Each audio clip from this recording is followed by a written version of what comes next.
word got around that we were some kind of far-right group. Antifa, someone from Antifa, and the police leant on the venue and said, you shouldn't be, we advise you not to go ahead with this. And they just dropped the night. They were working with the venue for like a year, and more than a year. And they just dropped it, just like that. And a couple of people turned up. And there was this kind of interesting moment where they didn't know who we were. So they were there to protest us, but we just got chatting with them, talked to him about, so what did you hear was going to happen here tonight? And he just, of course, he didn't have a clue. He was like, yeah, it's like some conspiracy theorists, like far right thing. I was like, we've come here to do what? Like, right. And I was like, oh, well, actually, like, the person who was going to talk is a nurse, and she's someone who spoke out about the COVID vaccine because, you know, they withdrew AstraZeneca from the market because there were so many side effects. And I started talking to him, and I'll tell you what, he was listening.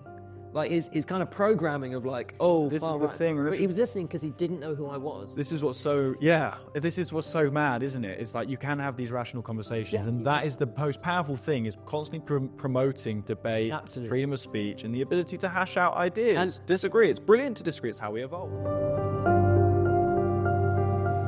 Okay, so we are currently joined with Orlando Clarkson, who is a teacher. He's a primary school teacher, musician, and has got a behind the scenes as to what happens within the education system. He's been fighting for freedom, advocating for truth, fighting against all the things that Together stands against: LTNs, vaccine mandates, all of the above. So welcome, Orlando. Thank you for joining us today. Thanks very much, Monty. It's great to be here. Right, so Orlando Clarkson, musician, teacher, now into a Freedom record label, and this has all come, obviously, developed out of 2020 kind of COVID lockdown shenanigans. And it's like, it's very interesting because I feel that a lot of people within kind of our movement, within the freedom orientated sort of atmosphere, tend to gravitate in lots of different directions in terms of their background. But I find like you're an incredibly unique character, because it's very rare that kind of people from just a pretty normal English background, the average middle class, tend to be the snootiest when it comes to wanting to push the boundaries and exploring freedom and exploring different avenues, right?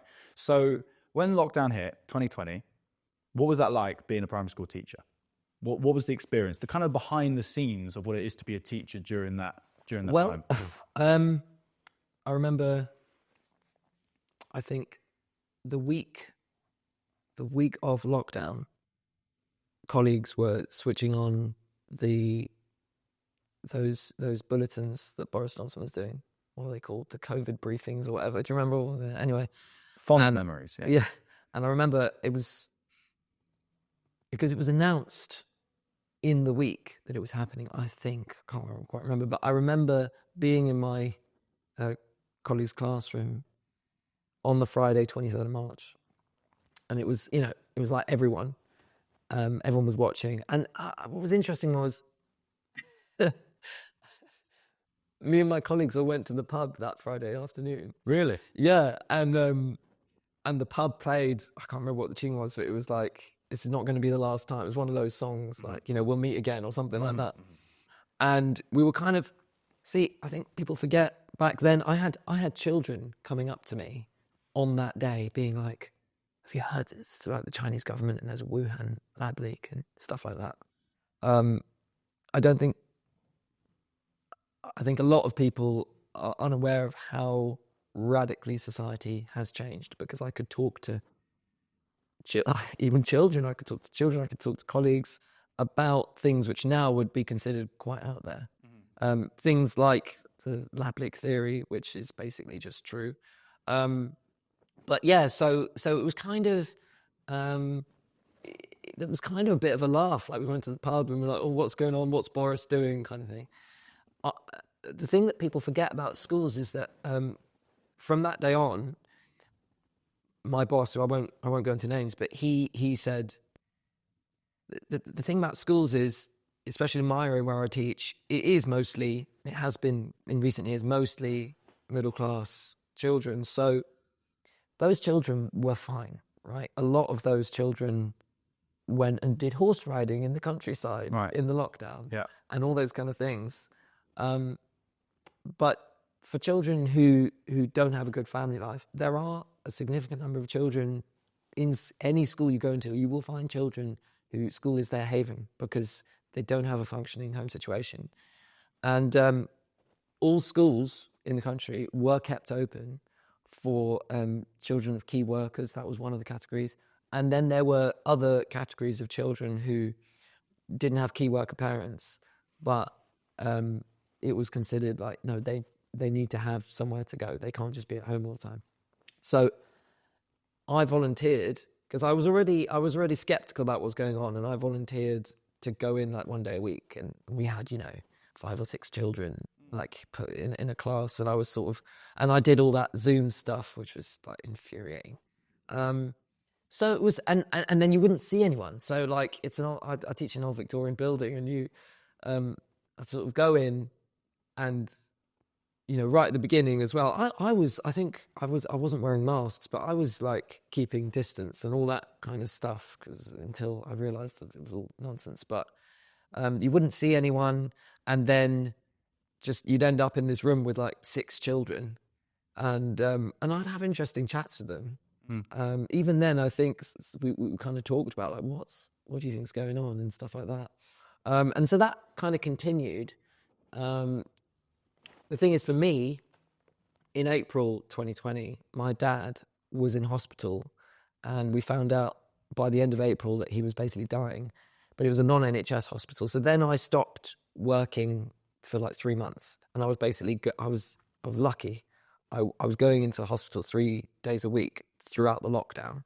And I mean, this was Harley Street, which is supposedly the elite place. It's the London Clinic, which is apparently where King Charles was recently for his cancer. And it was just empty. It was just completely empty. But so then my life kind of changed from being in a school to that, which itself was quite interesting. And then we had the whole Eat Out to Help Out, and it was all over, and it was like, okay, this is done. Then it was the summer. And I remember over the summer, because I at this point had started to understand that there was something radically wrong about all of it. What it was doing to the economy and the whole scientific narrative, which I was starting to understand, just didn't stack up. And I knew that it wasn't just going to be okay, that's over then. And yet I remember the moment when I saw a BBC article like seeding the idea, oh, maybe we need more lockdowns. And my heart sank. I just thought, yeah, this is it. It's happening. And so in September, it was already like all in the news cycle. And at that point, I was very strongly, I decided, I've realised how awful this was for children. Even people in the freedom movement who talk about home education.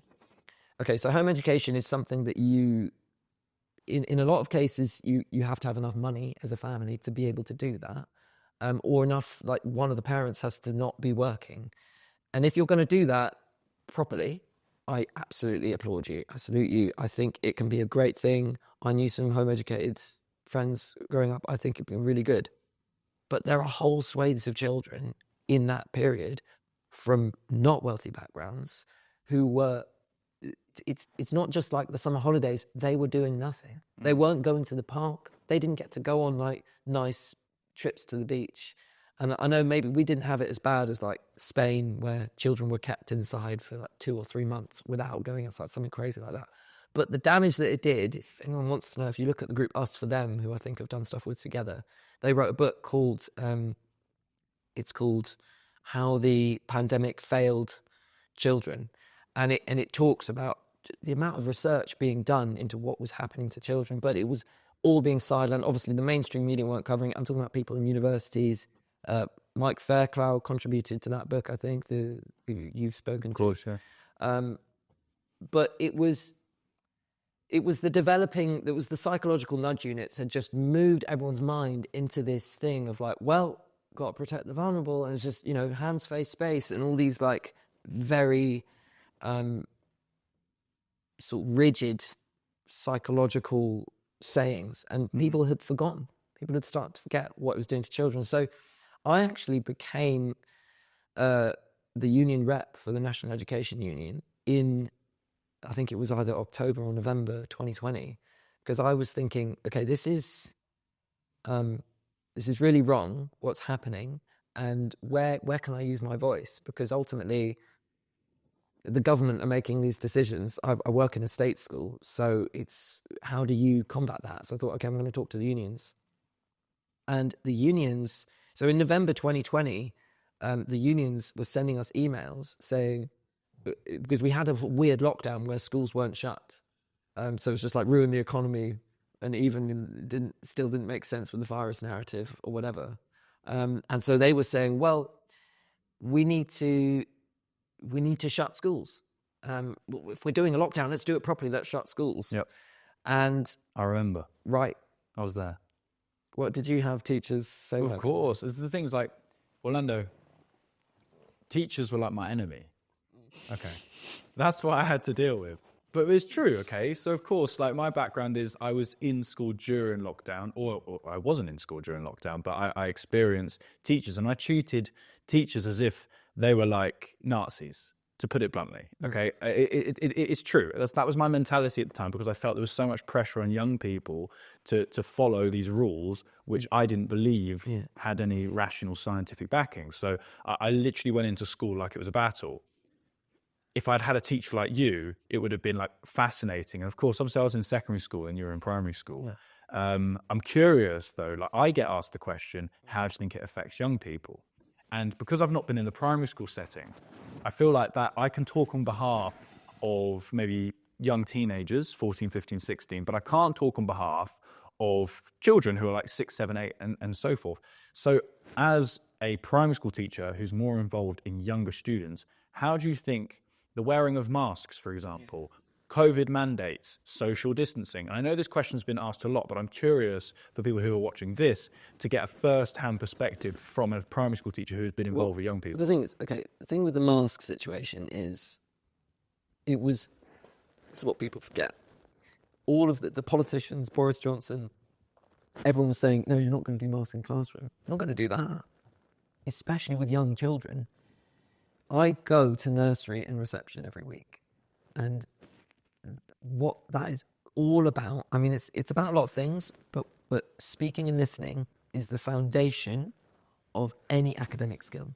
If you look at the curriculum or you train to be a teacher, obviously we have this obsession here with English and maths, but underlying that, before you want to write or read, you have to be able to listen and speak, and that is what nursery reception, that's a large part of what it's all about. They have whole strategies, whole things that no other teacher does, specifically designed for that age group.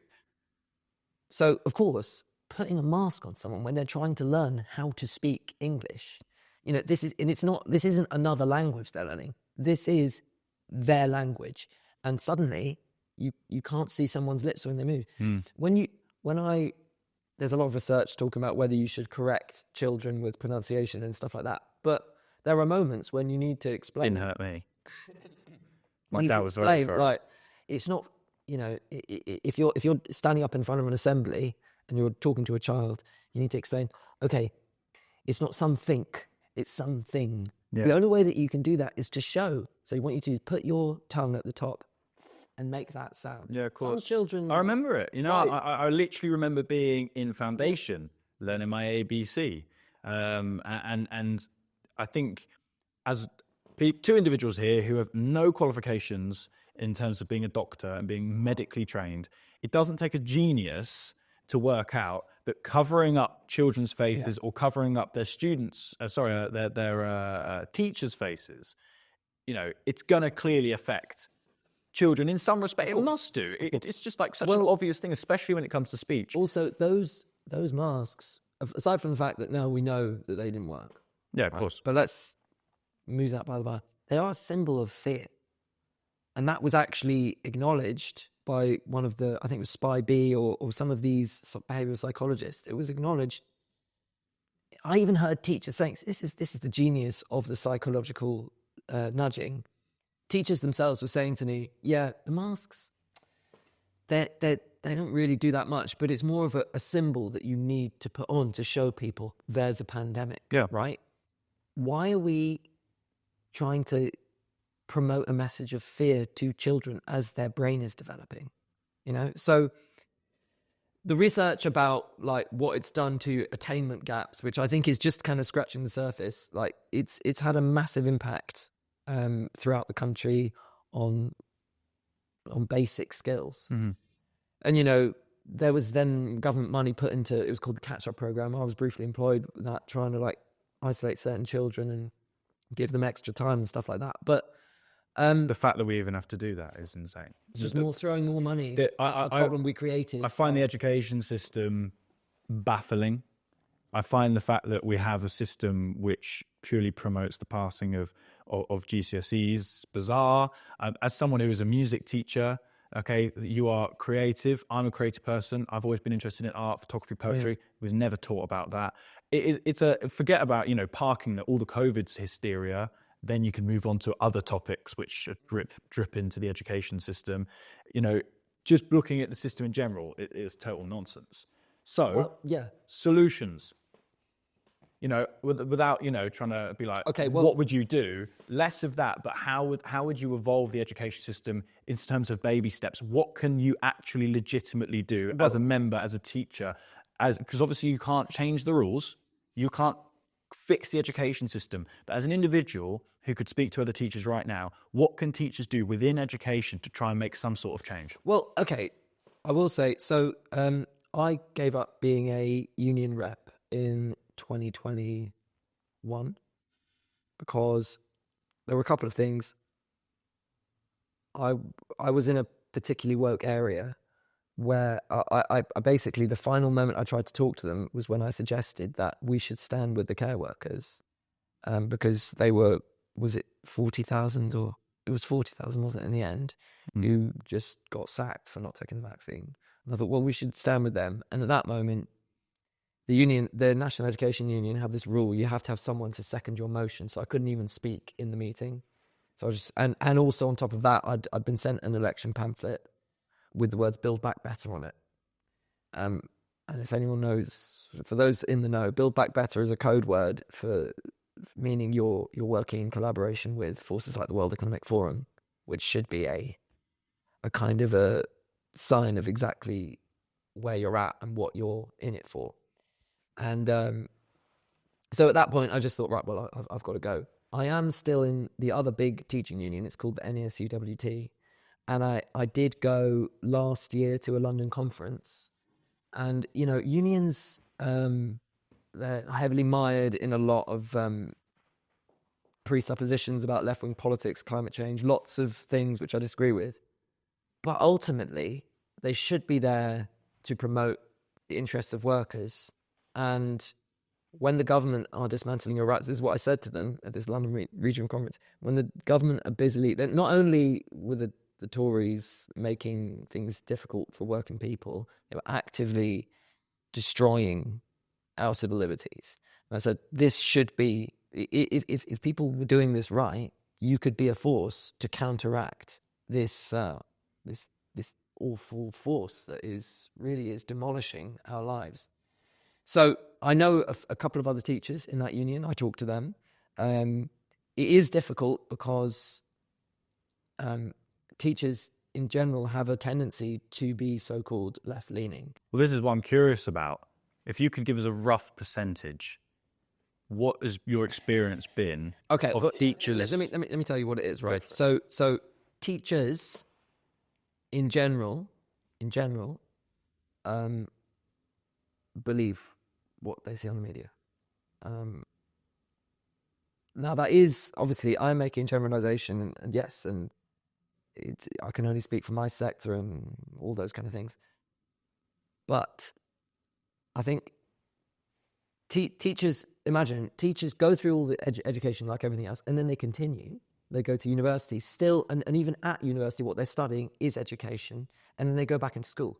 So they've not had the experience of, I don't know, working in a business or like understanding media, or, you know, maybe if you've got like a media studies teacher, but even then, this is all contained within the institution. I had the audacity to ask my business teacher if he'd ever run a business, of which he hadn't. How dare you? But he hadn't. I was being taught by a man who'd never actually, he knew everything about how to do it, but never done it, which I didn't have much faith in my business teacher at that point. But, you know, pinpoint a percentage for me. Okay, If you could, no, but how many teachers, roughly, do you think are willing to kind of push back when they need to about certain ideas, narratives? Okay, let's take something more recent, the farmers' protest. Okay. That's something which a lot of people can agree on the farmers' demos. Yeah. A lot of people can agree with the farmers' demo about protecting farmers and protecting British people, right? Just in general. It's not just about the farmers. It's just about a pushback against ridiculous policy. Obviously, that's a lot less controversial compared to something like vaccine mandates, the masking of children, social distancing. However, now we've moved out of the COVID era and we're entering a new era. Do you think teachers have evolved? Do you think there is, within the education system, this kind of yearning to push back against certain ideas? Because I know that within school, teachers are told to commit to certain ideas. Yes, very much so. Are they willing to push back, or are they going to keep towing the line? In regards to push back against what are we talking about? Mainstream government narratives that appear to be attacking British people. Look, the issue is that the way that the left is framed is that they believe they are pushing back against something. I think they're unaware that ultimately the left today is the establishment. And so all of the narratives being pushed, and the unions are pushing all of it. So climate change. I mean, I trying to think. Do I know? I know about 2 teachers who have any questions about the climate change narrative, and they are people in the freedom movement. That is something that seems sort of totally just that's part of being in schools. The LGBTQ stuff is interesting because I think there's more widely kind of. There's more wide skepticism that. I mean, there are faith schools throughout this country. London is a bit of I think London's particularly bad for wokery as well. Yeah. I know a friend of mine, he's a doctor actually, and his wife was a deputy in Bradford, and that was very different. You know, there's a lot of more experienced teachers who, let me put it like this, are quietly very uncomfortable with. I imagine. I mean, how can you not? I mean, the LGBTQIA, etc. situation within the education system is bizarre. Okay, I dealt with it when I was in there, and I could tell that the teachers were just reluctant to get involved and wanted to offload that topic to a professional who could navigate. Oh, so did you have some of these groups coming in? Of course, you know, I had lectures about it, and I dealt with what very well. From Stonewall and people like that. Stonewall must have been Stonewall influenced. In fact, I was asked that question. That's criminal that they. I was asked that question very recently by someone else who was interviewing me. They said, "Do you think that this has been like put into the education system by something somewhere?" Oh, definitely. And I can't answer that for sure. Okay. I can't. But it's terrifying to think that's a possibility. Let me explain to you what was happening there. The curriculum was changed. So sex education comes under PSHE. PSHE is not centrally dictated by government. It's actually local authorities set up their own thing. This is why it's quite hard to put your finger on exactly what's happening. And yet there is a duty in the national curriculum to do PSHE. So they won't tell you exactly how to do it and what's going to be in it, but there are certain things you have to cover, right?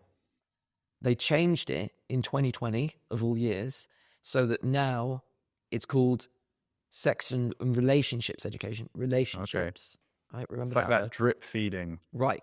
And then the government said, oh, you can withdraw your child from the sex education part, but not the relationships part. And what is in the relationships part? Well, this is the thing. You could very well have a school who look at the curriculum and maybe the people they would have the power in a local authority to say, okay, well, we're still not going to be promoting LGBTQ, and that could be fine.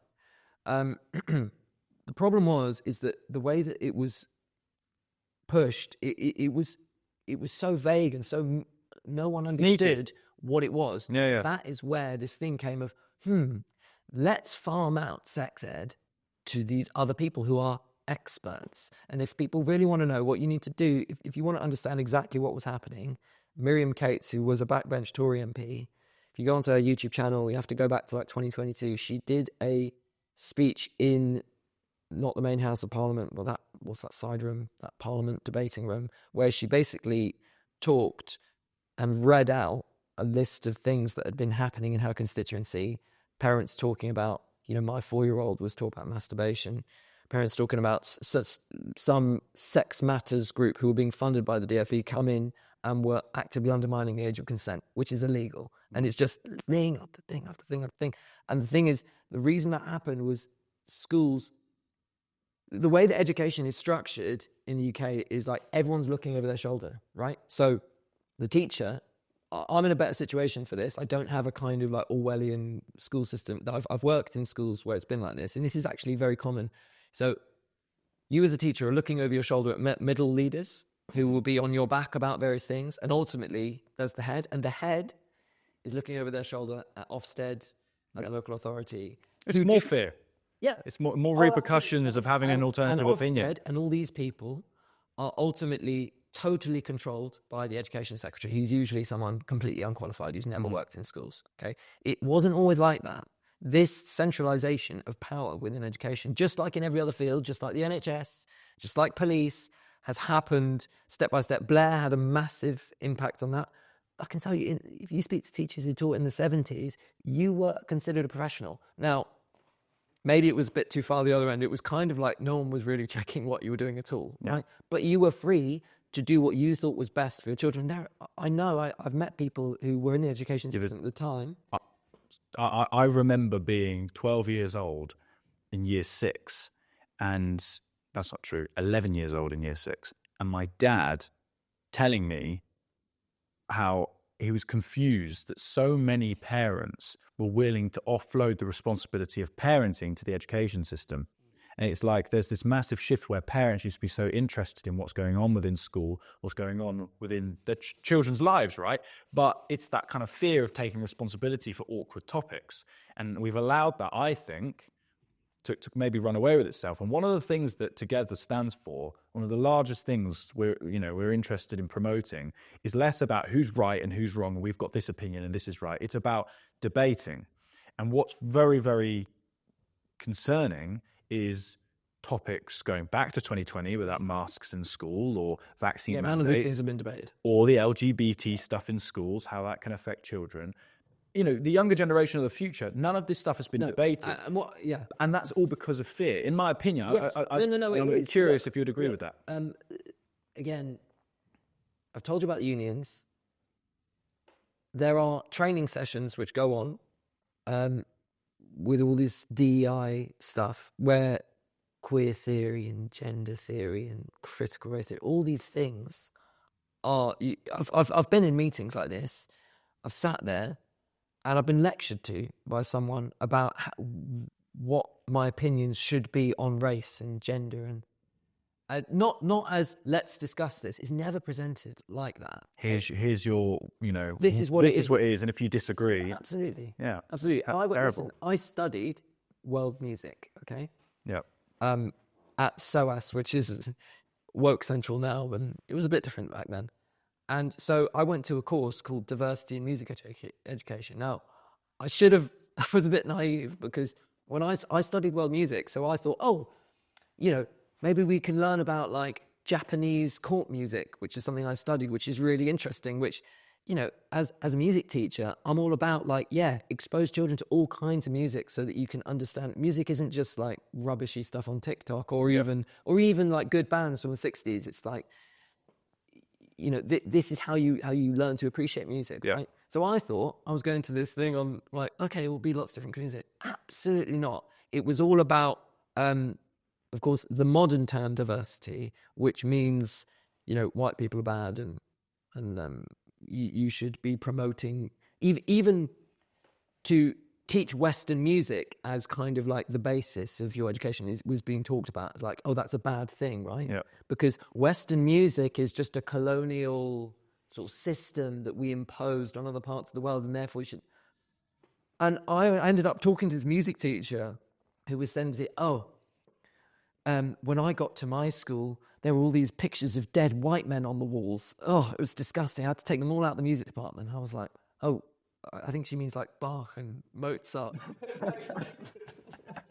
And I said to her, well, but the thing is, like, you know, I teach a lot of children who they've never been exposed to any of those people. So do you really want to, if you take them out, then they're never going to learn about them. That's so you insane. think that that's some kind of oppressive thing for these like composers who live, and she saw the point in the end. But these things, they absolutely are promoted. And if you, I do say things to people, not all the time. I don't go in every day with like drawing my sword or whatever, but I do say things to people, and it is difficult because these things are promoted. It's like they are embedded within, it's not just the system of education, it's the culture of education, right?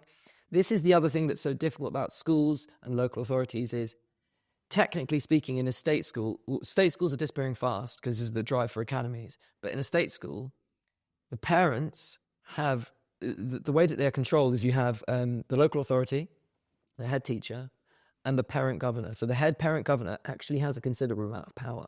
If you're a parent in a state school and you get together a sizable group of parents, you say, listen, we want to push against this, or we want to push for this, you can make things happen. You can make change. Absolutely. You Well, can. that is the message Right. of Together, for example, is about Yes. people have power and we are the majority. And if enough people turn around and go, no, we don't believe that this is right and we want to debate it, then we can actually influence change. The first thing that's necessary for something like that to happen is for the majority of parents in a school to understand why, for instance, maybe it's not a good idea that some of these LGBTQ charities are coming in. You don't have to be religious or anything like that to start to understand maybe these people who aren't qualified teachers coming in and doing things time and again which have been shown to be illegal. Maybe we ought to get some people together and say to our boss, to say to the head teacher and the governing authority, we don't want those people coming into our school. That you could have an impact. But first you need the majority of the parents to understand, and this is what I'm talking about with the culture of education. How many parents do understand that maybe that's not a good thing? I've seen examples of parents who are pushing the other way. I've met people, for instance, I'm a big fan of Hope Sussex, which is a home education centre. We've been, haven't we? Yep. And there they are very strenuously defined against mainstream education, of course. And I've met people there though who like they just despise they despise even the word, you know, like mainstream education, and they're under the impression that this is all like a top-down thing. Now, often it is, right? I will give you an example in a moment where that's the case, but there are other cases where parents are pushing for these things to enter into school. So parents, now in a state system, parents have a significant amount of power if they care to use it, which often they won't, you know, because it's awkward, right? To kind of go to your child's class teacher and say, what's this and why is this happening? Yeah. Fine. But they do have that power. In other systems, like in an academy, that's tricky because an academy is essentially a business and they can kind of do what they want within reason, right? But so in order to impact this, it comes to raising awareness has to be the first case. Outreach. Once you've got awareness, then you can do something. I stood up in that union meeting I was telling you about at NSUWT, and I started talking to them about the online harms bill, the public order bill, and how the government are just dismantling our rights. And I stood talking to the general secretary of the union, and there were maybe, 60 teachers in there, and they just all they were just like zombies. Yeah. They just like didn't care. It was like, Mad. some political guy, whatever. So some people aren't receptive. It's not political, and this is the thing: it's like politics is involved, but we've got.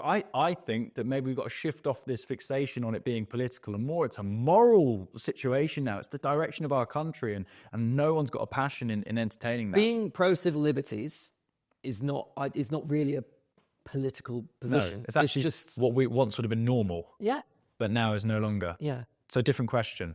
I want to evolve something. I want to move directions. Right. Now, I know you, okay? We are friends. Yeah. And I want you to explore, for the sake of the audience, the effect of phones on children, right? Because you yourself don't own a phone. Yeah. Or at least a smartphone, Yeah. okay? You've got a little, I don't know what you call it, some kind of contraption which allows you to make terrible All the phone light calls. phone. Yeah. So why, I got asked this question and recently about, how do you think phones impact young people with TikTok and all of this?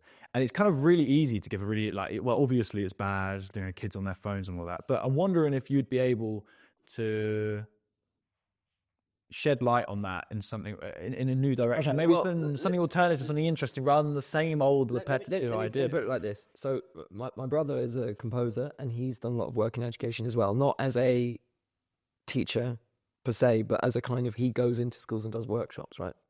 When Facebook came in, see, that's the difference, Monty. I remember a time before Facebook. I know, I guess people under 30 just... No, I remember. Do you? No. Right. So here's the thing, right? Now, this is more of a secondary school issue, but it does make its way into primary.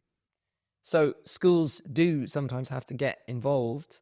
Again, this is less of a primary school issue, but they do have to get involved with finding out, investigating. Okay, there's been some bullying online. What was said? Who did you speak to? All these kind of things. And there is actually a lot of training that goes on in schools. That's one thing that's heavily pushed is educating children about staying safe online and all those things, which ultimately that is a good thing. It's a good thing that happens.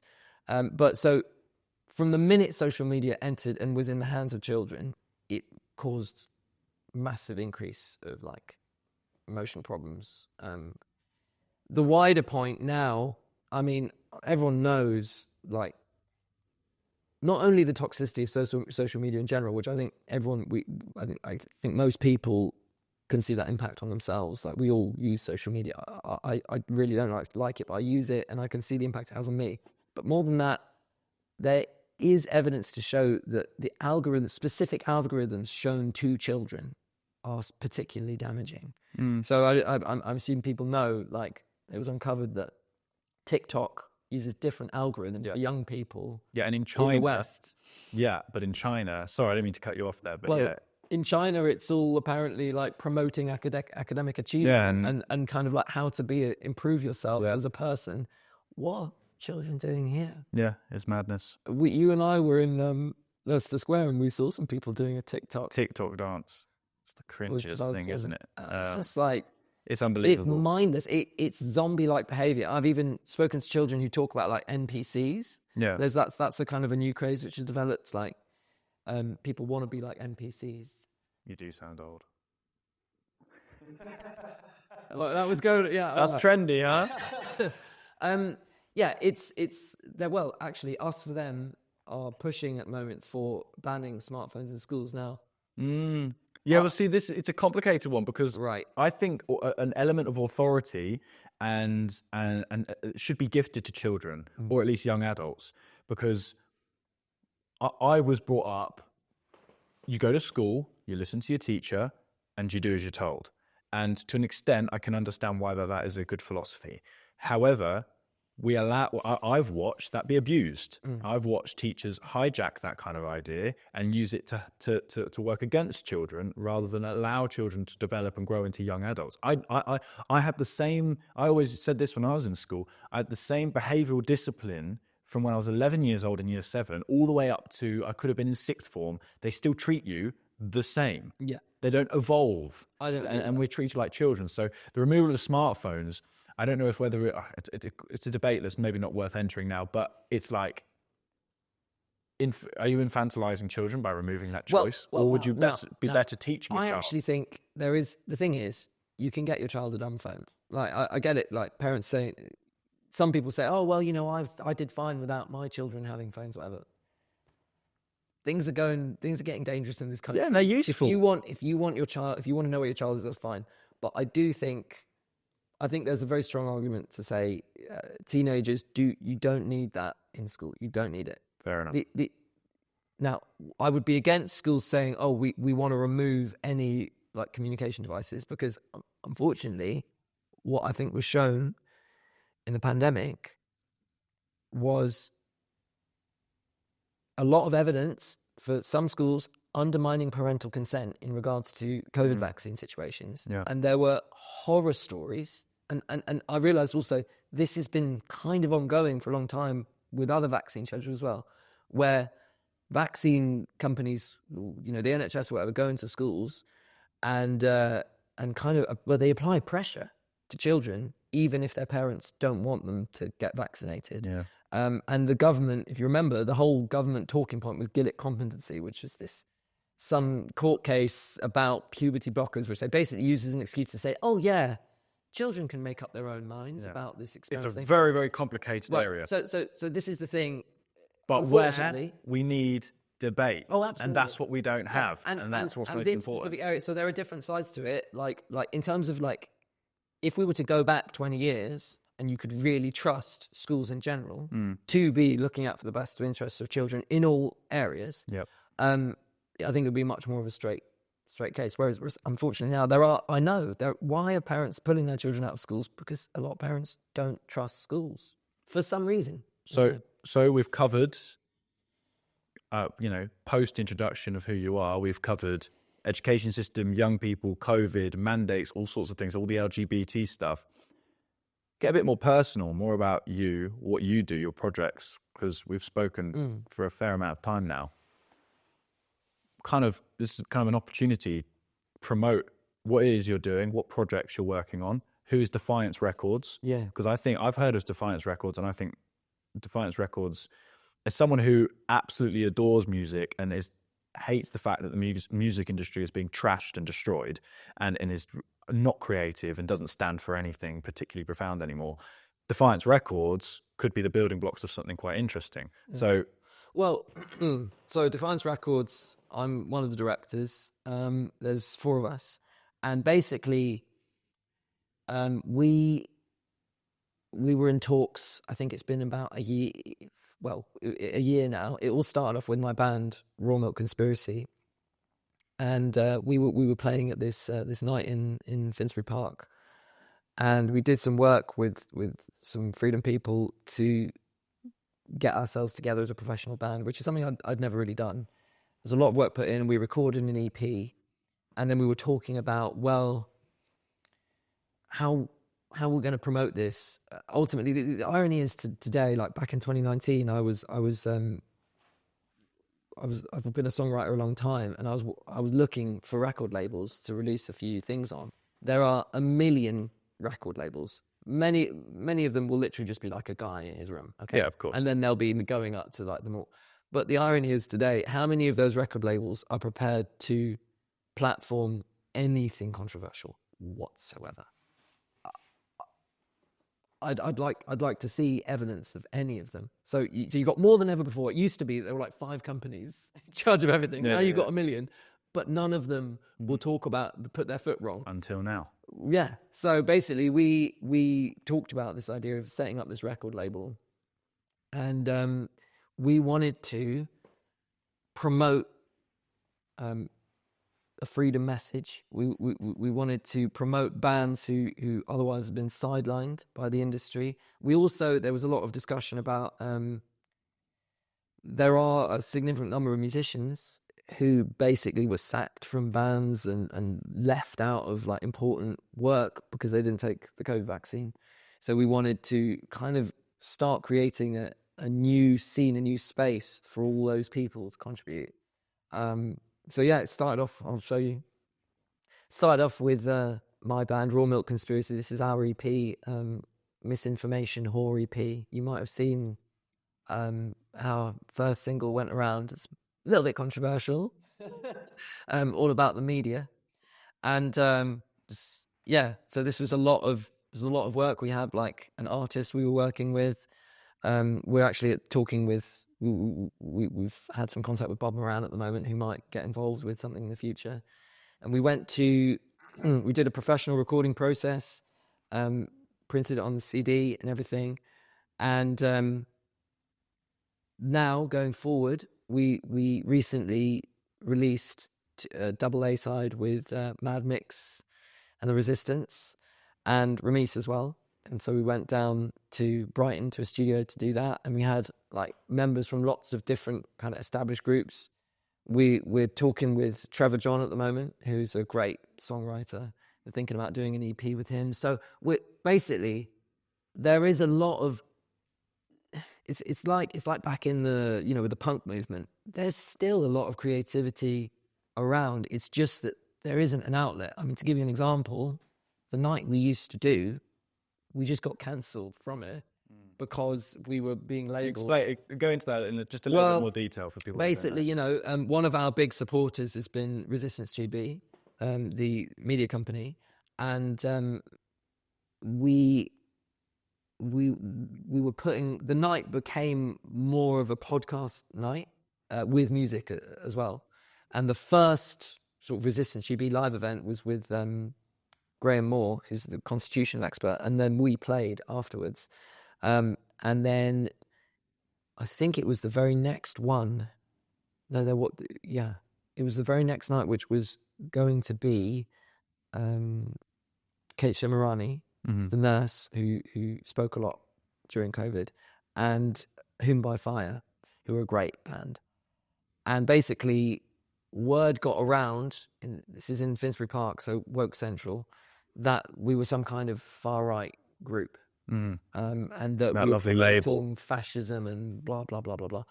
And Antifa, someone from Antifa, and the police leant on the venue and said, we advise you not to go ahead with this. And they just dropped the night. We were working with the venue for like a year, and more than a year, and they just dropped it, just like that. We did find another venue, but in the meantime, that alone should be concerning. It's bizarre. You know, how many times do we just talk in passing? Oh, do you remember when they locked down the country? You know, do you remember when we went through some really like bizarre authoritarian measures? Yeah. Do you remember that? Yeah. And it's like a normal chat. And we're talking your point about debate, right? So there is a video on the Raw Milk Conspiracy Instagram, which I put out, where basically what happened was myself and the band and Willsey from Resistance GB, we all went to the old venue to redirect people to the new venue, right? And there was talk that there was going to be like a protest outside the venue against us. So we stood there, and a couple of people turned up, and there was this kind of interesting moment where they didn't know who we were. So they were there to protest us, but we just got chatting with them. Oh. Right. So behind enemy lines. Right. And this guy was there. He saw I wear a cap which says Free Humanity, which he assumed was like a lefty thing, but it's not. It's Dan Aston Gregory. And so he thought, oh, these are like our people, right? Yeah. So I was chatting with him. Do you feel flattered, or I'm not sure? It's like... Whatever. I mean, I was chatting with him, and I was starting to like talk to him about, so what did you hear was going to happen here tonight? And he just, of course, he didn't have a clue. He was like, yeah, it's like some conspiracy theorists, like far right thing. I was like, and we've come here to do what? Like, right. And I was like, oh, well, actually, like the person who was going to talk is a nurse, and she's someone who spoke out about the COVID vaccine because, you know, they withdrew AstraZeneca from the market because there were so many side effects. And I started talking to him, and I'll tell you what, he was listening. Like his kind of programming of like, oh, this far is the right. thing. He was listening because he didn't know who I was. This is what's so mad, isn't it? It's like you can have these rational conversations, and that is the most powerful thing, is constantly promoting debate, freedom of speech, and the ability to hash out ideas. And disagree. It's brilliant to disagree. It's how we evolve. I started talking to stuff we've been talking about sexualization of children in schools. I started talking to this guy who was wearing a rainbow hat, right? And he clearly thought he was there to protest things. I was talking to him, and I was detailing to him, this is what's actually been going on. And, you know, I'm a teacher, and I find it pretty concerning. Yeah. And he was agreeing with it. He was like, yeah, well, I don't think that's good. It's a cult. In my opinion, it's a cult mindset. It's very concerning. And this is what's interesting is, so we had this kind of debate. Then Antifa turned up. If someone can tell me who exactly Antifa are and exactly who is funding them, it's bizarre. Or, you know, they turned up in a uniform, all wearing masks. I'm talking about like a month ago, all wearing masks and all like in black.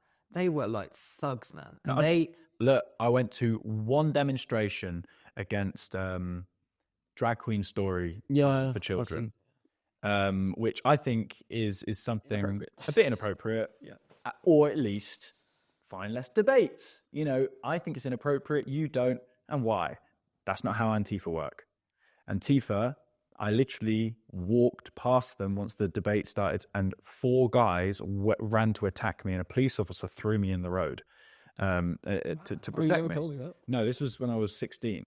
We've covered pretty much most topics, you know, in the space of about an hour. So any closing words? We live in difficult times.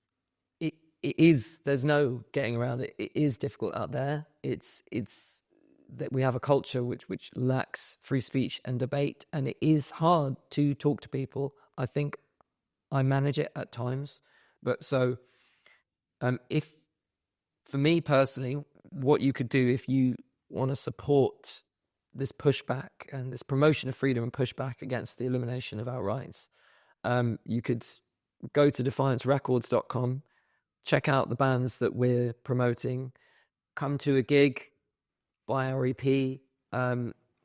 There's obviously there's lots of music stuff that we're promoting. I think outside of that, I know that many people are doing things in their own way. There's people attending demonstrations, which I fully support, trying to talk to people who are open, all of those things.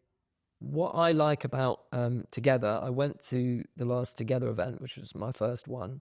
And what I did like about it was there are genuine different perspectives, which is something quite rare today. There were people more closely aligned with me, like you would be, and then there were some who were kind of more in the political mainstream who I would differ on quite a lot. But there was like conversations happening, there were debates, and really the space for that stuff, it just seems to have shrunk so much. When I was a child, you'd see it on TV. You would actually see like debate over difficult topics going on the TV. That hasn't been going on for years now. So I would suggest getting involved with Together and with other freedom groups. Ultimately, the way that the world's going, nothing is going to change unless people like you and me do something in our own small level. And I know it's difficult. You don't have to tell me. It is hard. But you and me, ultimately, we are God's instruments. You know, none of this is going to be sorted out for us just like that, I'm afraid. This is my opinion. We have to act. We have to do something. I'm trying in various ways to do my thing. So please do get involved and stand up for what you believe to be right. And on that note, thank you very much. Thank you for your time. It's been a really, really good conversation. Thank you, Orlando.